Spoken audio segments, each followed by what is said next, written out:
Welcome to ప్రజా TV Telugu. ప్రతి క్షణం ప్రజాక్షేమం కోసం. మీడియా మిత్రులకు నమస్కారం.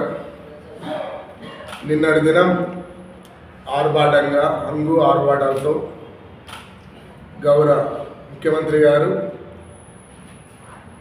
ఆటో వాళ్లకు 15,000 రూపాయలు అనే ఒక కార్యక్రమాన్ని రూపొందించి ఫోటోలకు ఎప్పుడు ధరించిన కాక్షకులకు డిమాండ్ పెరుగుతూ ఒక ఉపమానంలాగా లేక ఒక కథలాగా చెప్పారు. ఆటో జీవితాలలో మేము వెలుగు నింపుతున్నాం, ఆటో కుటుంబాలలో ఉన్నతమైన భవిష్యత్తు నింపుతున్నామని ఒక సుదీర్ఘమైన ప్రసంగాన్ని చర్చించడం జరిగింది. ఒకప్పుడు గత ప్రభుత్వం ప్రీతమ మాజీ ముఖ్యమంత్రి వర్యులు వై జగన్మోహన్ రెడ్డి గారు 2023-2024లో 2,73,600 మందికి ఆటో వాళ్ళకి ఏ షరతులు లేకోకుండా మేము వేయడం జరిగింది. ఎందుకు ఇవ్వాల్సి వచ్చిందంటే ఆటో వాళ్ళ యొక్క జీవన ఉపాధి కోసం ఆటో తోలుకుంటారు, కానీ రికార్డ్స్ పెట్టుకోలేవు. ఎందుకంటే హై ఇన్సూరెన్స్ రేట్లు ఎప్పుడైతే పెరిగాయో ఆ రికార్డులు చేయించుకునే పరిస్థితి లేకపోవడంలో పాదయాత్ర సమయంలో ఆటో వాళ్ళ యొక్క సమస్యలు చెప్పుకుంటే వెంటనే ఇదైతే 10,000 రూపాయలు వాళ్ళకి ఇవ్వడం వల్ల ఆటో రికార్డ్స్ అన్నీ కూడా పర్ఫెక్ట్గా చేసుకొని ఏ అధికారికి కూడా భయపడుకోకుండా వాళ్ళు సిన్సియర్గా బతుకుతారనే ఉద్దేశంతో ఆటో జీవన ఉపాధిని ఊపందుకోవడానికి ఇచ్చిన 10,000 రూపాయలు అయితే ఈ ప్రభుత్వంలో ప్రీతమ చంద్రబాబు నాయుడు గారు ఆటోని కూడా కనుమరుగయ్యే పరిస్థితి ఉంది. దానికి ఎగ్జాంపుల్ ఈరోజు రవాణా వ్యవస్థలో కీలకంగా మారిన ఏదైనా ఉందంటే ఆర్టీసీ బస్సు. ఈరోజు కమలాపురం, కాజీపేట, పెళ్లిమరి మండలంలో దాదాపు 2,000 నుంచి 3,900 అప్పే ఆటోలు ఈరోజు జీవన ఉపాధి కోల్పోయింది మన కడప జిల్లాలో. ఎందుకు కోల్పోయిందంటే ఒక ఆటోకి వచ్చి 12,500 రూపాయలు కట్టే పరిస్థితి లేదు. 15,000 రూపాయలతో రోజు రూపాయి పావలాతో వాళ్ళు బతకగలుగుతారా? ఆటో తోలుకొని ఒక కుటుంబంలో 10 మంది 5 మంది పిల్లలు చదివించుకునే వ్యవస్థ పూర్తిగా కనుమరుగే పరిస్థితి ఉంది. ఈరోజు ఆటో కుటుంబాలు రోడ్డు పరగడానికి తప్పితే ఈ ప్రభుత్వం దేనికి కూడా పనికొచ్చే ప్రభుత్వం కాదు. దానికి ఎగ్జాంపుల్ ఏమంటే ఏ వ్యవస్థ చూసినా కూడా ఆర్టీసీ బస్ స్టాండ్ ప్రైవేట్ పరం చేస్తున్నారు, అలాగే మెడికల్ కాలేజీలు ప్రైవేట్ పరం చేస్తున్నారు, అలాగే ఆటో వ్యవస్థ కూడా కనుమరుగైతే దాని ఆటో పరిస్థితి రోడ్డు మీదకి వస్తే ఆటో జీవనోపాధి పోతే ఆటో కుటుంబాలన్నీ కూడా రోడ్డు మీద పడతాయి. ఇది గమనించాలి. ఈరోజు ఇచ్చినంత మాత్రాన ఏ ఆటో కార్మికుడికి ఎంత పడిందో తెలియదు, ఎవరికి పడలేదో తెలియదు, కరెంటు బిల్లు వచ్చినా పర్లేదు, రెండో వాళ్ళకి బార్జీ నెంబర్ లేకపోయినా పర్లేదంట. కొంతమందికి పనినోళ్ళు కూడా ఇంతవరకు మెసేజ్ కూడా చూపించే పరిస్థితి లేదు. అంటే మేము వేసాము, కాల్సొక్కాలు వేసుకున్నాము, ఫోటో ప్రైజ్ వచ్చింటే కాదు. అందుకే మేము ఏం చెప్తున్నామంటే గుర్తు పెట్టుకోండి, ఈ ప్రభుత్వంలో కూటమి ప్రభుత్వంలో ఏ ఆటో కార్మికుడు కూడా గుర్తుంచుకోండి, మీ బిడ్డల భవిష్యత్తు బాగుండాలంటే మీ రికార్డు కరెక్ట్గా పెట్టుకొని నడపడానికి ఇచ్చింది మా ప్రభుత్వం తప్ప మిమ్మల్ని నాశనం చేయడానికి కాదు. ఈ ప్రభుత్వం ఇచ్చిన 10,000 రూపాయలు 6 లక్షల రూపాయలు ఆటో ఖర్చు మీరు నాశనం చేసుకున్నట్టే. ఈరోజు ఆటో వస్తే ఇవాళ పూర్తి కనుమరుగే పరిస్థితి ఉంది. అందుకే మేము హెచ్చరిస్తున్నాం, ఈ ప్రభుత్వంలో మా ఆటోలు మీరే తీసుకొని దాని నుంచి వచ్చే అమౌంట్ ఏదైతే ఉందో 4 లక్షలు కానీ 3 లక్షలు కానీ ఫైనాన్స్ మీరే కట్టి మాకు జీవనోపాధి ఇవ్వండి. ఎందుకంటే దీని మీద బతుకుతున్న మా ఫ్యామిలీలు ఇప్పుడు రోడ్డు మీదకి వచ్చే పరిస్థితి ఉంది. కాబట్టి ప్రభుత్వం గమనించుకోవాలి, ప్రజలు గమనిస్తున్నారు. ఎవరు కూడా మీరు నమ్మి మోసపోకండి. ఈ ప్రభుత్వంలో కూడా ఏ కార్మికుడు కూడా ప్రశాంతంగా బతికే వ్యవస్థ లేదు. థ్యాంక్ యూ సో మచ్ అందరికీ. ఈరోజు కూటమి పాలన వ్యవహరిస్తున్న తీరు ప్రజలు ఎంత వ్యతిరేకిస్తున్నారంటే బడుగు బలహీన వర్గాలు, కార్మికులు పూర్తిగా వ్యతిరేకిస్తున్నారు. ఈరోజు కార్మికులు ప్రతి ఒక్కరూ రోడ్డు మీద వచ్చే దిశ ఆసనమైంది. అందులో నిన్న జరిగిన వాళ్ళ కూటమి గవర్నమెంట్ వాహనమిత్ర అని ఒకటి రిలీజ్ చేసినారు. కానీ ఆ రోజు మా జగనన్న దగ్గర 2,74,000 మందికి ఆటో మరామతులు అయితేనేమి, ఇన్సూరెన్సులు అయితేనేమి, ట్యాక్సులు అయితేనేమి ఇవి కట్టుకోవడానికి ఎక్కడ ఆటో కార్మికుడు ఇబ్బంది పడుతుండో అని చెప్పేసి వాళ్ళకు 2,74,000 మందికి 10,000 చొప్పున వేయడం జరిగింది. ఈరోజు మీరు ఖచ్చితంగా ట్యాక్సులు కట్టుకుంటేనే మీరు ఇన్సూరెన్స్లు పే చేసుకొని మీ రికార్డ్స్ ప్రాపర్ అప్డేట్గా మాకు ఇస్తే మేము 15,000 వేస్తామంటున్నారు. కానీ నిన్న ఆ 15,000 వాళ్ళ ఆటో అన్ని పేపర్లు అప్డేట్ చేసుకొని మీకు సబ్మిట్ చేసినా కూడా పూర్తిగా ఎవరికి వేసినారు?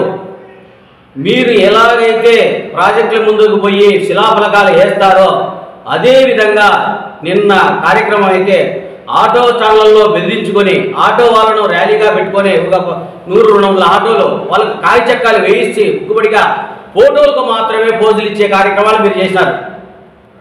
ఇది ఎంతవరకు సమయము? ప్రతి ఒక్క కార్మికులు ప్రశ్నిస్తారు. ప్రతి ఒక్క కార్మికుడు అడ్డం తిరిగి రేపు మాగ్రాల రోడ్ల మీదకి వస్తున్నారు. కానీ మీరు ఫోటోలకైనా కార్మికుల తరపున ప్రవేశిస్తారు లేదా ప్రెస్ మీట్లో మీరు చెప్పాలా మీరు వచ్చి మాకు. కానీ ఇటువంటి కార్యక్రమాలు ఖచ్చితంగా ప్రతి ఒక్క ఆటో కార్మికులు గుర్తిస్తాడు.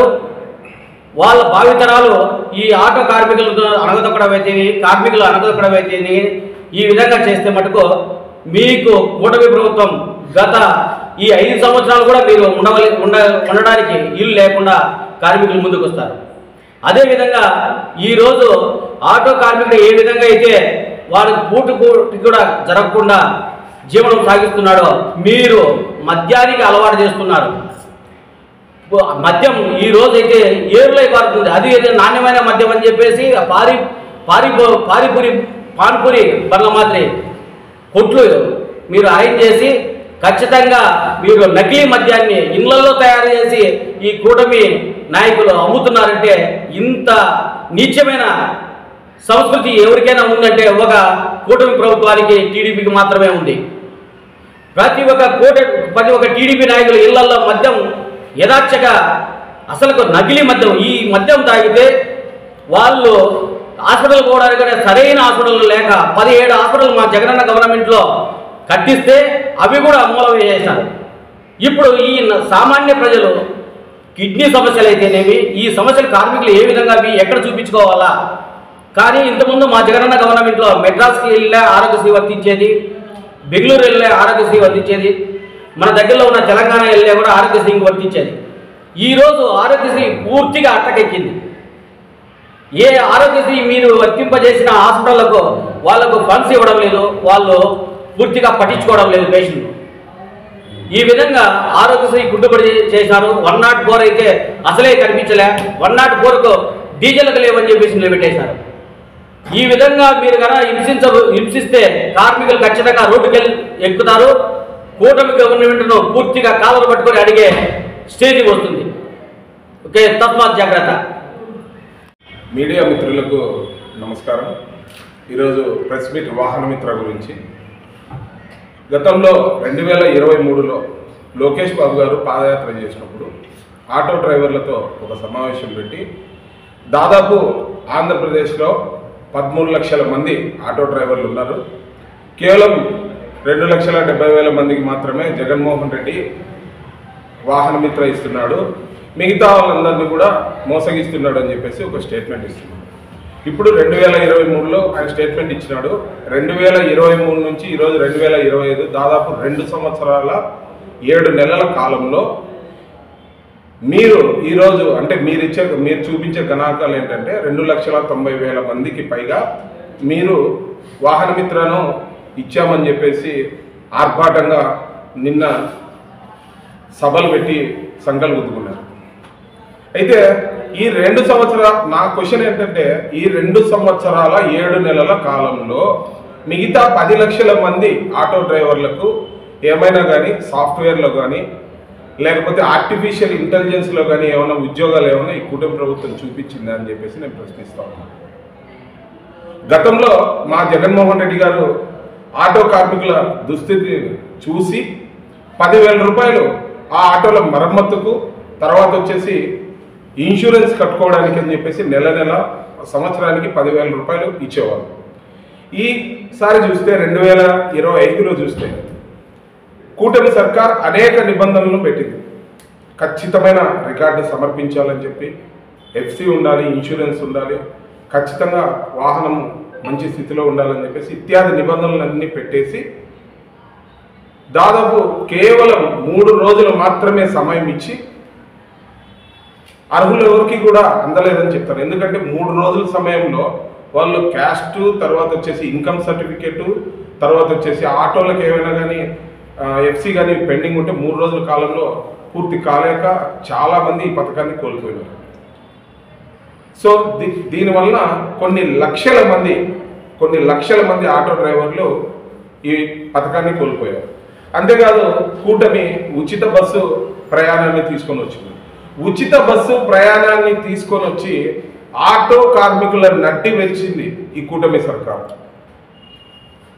ఈరోజు నిన్న లోకేష్ బాబు మాట్లాడుతూ ఆయన మిమ్మల్ని మోసం చేశాడు, 10 లక్షల మందికి దాదాపు వాహన మిత్ర ఇవ్వలేదు, మీరు 11 మందికి చేర్చారు, 11 సీట్లకు మీరు పరిమితం చేశారని చెప్పేసి ఒక స్టేట్మెంట్ ఇచ్చారు. అయ్యా, మీరు ఇన్ని కార్మిక వ్యతిరేక విధానాలు అవలంబించి ఆటో కార్మికుల నడ్డి విరిచి ఏదైతే ఉచిత బస్సు పథకాన్ని తీసుకొని వచ్చేసి ఆటో కార్మికుల నడ్డి విరిచినందుకు గాను, తర్వాత వచ్చేసి ఫైన్లను పెంచడంలో అయితేనేమి వీటన్నిటిని కూడా ఆటో కార్మికులు గుర్తుపెట్టుకున్నారు. మాకన్నా 11 వచ్చినాయి, మీకు నెక్స్ట్ 2029 ఎలక్షన్లో 1 సీటు మాత్రమే వస్తుందని చెప్పేసి నేను ఈరోజు జోస్యం చెప్తున్నా. ఆ 1 సీటు ఎవరనేది అంటే మీ తండ్రి గారా, మీరా, లేకపోతే పవన్ కళ్యాణ్ అనేది మీరే నిర్ణయించుకోండి. ఆ 1 సీట్లో వైఎస్ఆర్సీపీ మిమ్మల్ని గెలిపించి మీకు 1 సీటు బహుమానంగా మేము ఇస్తామని చెప్పేసి చెప్తున్నాం. ఆటో కార్మికులు ఈరోజు రోడ్డెక్కి ఉద్యమాలు చేసే పరిస్థితి. పేద బడుగు బలహీన వర్గాలకు చెందినటువంటి ఆటో కార్మికులను గవర్నమెంట్ ఆదుకోకపోగా ఇలాంటి బ్లఫ్ కార్యక్రమాలు చేసి కాకి చొక్కలు వేసుకొని మభ్య పెడతా ఉంది. ఆటో కార్మికుల ఉసురు ఏదైతే ఉందో ఖచ్చితంగా కూటమి సర్కార్కు తగులుతుంది. రాబోయే ఎన్నికల్లో ఆటో కార్మికులే కాదు, వివిధ రంగాలకు చెందినటువంటి ఆటో కార్మికులందరూ కూడా మీకు గట్టిగా బుద్ధి చెప్తారని చెప్పేసి ఈ సందర్భంగా తెలియజేస్తాం.